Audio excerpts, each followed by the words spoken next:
When I say Hunter Stasis, first thing that comes to your mind is probably Shatter Skate, Shatter Dive, maybe those big stasis crystals as well. Most people don't know that Hunter actually has the best slow stasis effect in the game, and it's not even close. Let me put you on real quick.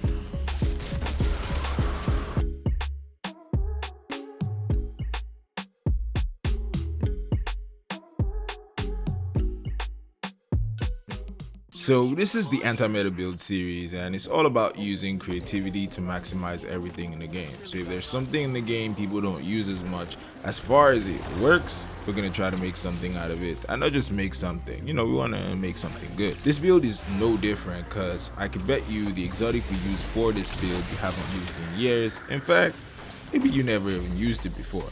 Actually, let's give it a shot. Take a guess on what exotic weapon you think is going to be used in this build today. I'm putting it in the comments right now. At the end of the video, see if you were even close, maybe even in the same weapon type as what we end up using for this. Let me know if you're right. I'll tell you what caught my eye about this subclass, which is the reason that you're actually watching this video right now. Looking at the stasis subclass on Hunter, every section has something that slows targets. The Withering Blade does damage to targets and slows them. The Dusk-Filled Grenade creates a field that slows targets and freezes the enemies that don't leave that circle. For aspects, with Winter's Shroud, dodging slows nearby targets. This means every ability that you use on this character slows him. But if slow isn't enough for you, did you know that if you apply slow from 2 different sources, it actually freezes the enemy? So grenade and dodge, freeze. Grenade melee, freeze. Melee dodge, freeze. So you combine any of those 2 together, you still get a freeze. So we have the benefit of slowing things only if we want to, or we could turn that slow into freeze if we use 2 abilities at the same time. Now that we have that covered, the rest of the build is focused on recharging all those abilities, so we always have that ability to slow or freeze. To get our melee back, we use Grim Harvest. This makes stasis shards when you defeat slowed or frozen targets. These shards grant melee energy when you pick them up, or if your allies pick them up as well. I use this with Whisper of Hunger, which increases the amount of melee energy that you get from each shard from 10% to 20%, and that's a lot considering we're going to be slowing and freezing everything, so we're going to be making a lot of these shards. I also use Whisper of Conduction to make sure that I get all the stasis shards that I make. It attracts nearby stasis shards that I've already made to myself without me having to do anything. To recharge the grenade, I use Whisper of Torment. It gives grenade energy anytime you take damage from target. For the class ability, we have Whisper of Refraction, and it grants class ability energy when you defeat slowed or frozen targets. At this point, you can see why and how the build works. We have an insane uptime on our abilities, and we slow and freeze everything. I told you earlier to guess what exotic weapon we're going to use for this build, and it's time for us to find out if you're correct. On top of the fact that we have all these different ways to recharge our abilities, we'll also be using the Traveler's Chosen. So, if for some reason you don't have any of your abilities and you want to get it instantly, when you long press the reload button with this exotic, it grants ability energy to all your abilities. When you get kills with the weapon, it improves the reload, handling, and target acquisition of the weapon, which makes a huge difference. I mean, it's one of the best feeling weapons in this game once you start getting a few stacks on it. To add to this, we're also going to use Whisper of Rending, which increases the weapon damage by about 50%. This is way better than running triple surge mods on your legs, by the way, if you were trying to compare them. Not to mention, normally, you do about 30% less damage when you're shooting frozen targets with your primary weapon. We're going to be freezing everything, and we're going to be shooting with this weapon. If we're doing 30% less damage, it's like we're nerfing ourselves. So if you think about it, we're doing almost 80% more damage than we normally would be doing if we weren't using these fragments. So yeah, the weapon just shreds.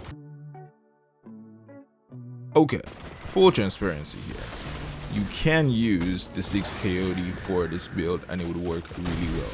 But come on, gotta keep things interesting, man. We can't be using the same thing every time. Since this is the anti-meta build series, I decided to use something new. The Renewal Grasp makes your Dusk-Filled Grenade better. It increases the size of the field and gives you damage resistance while you're in it.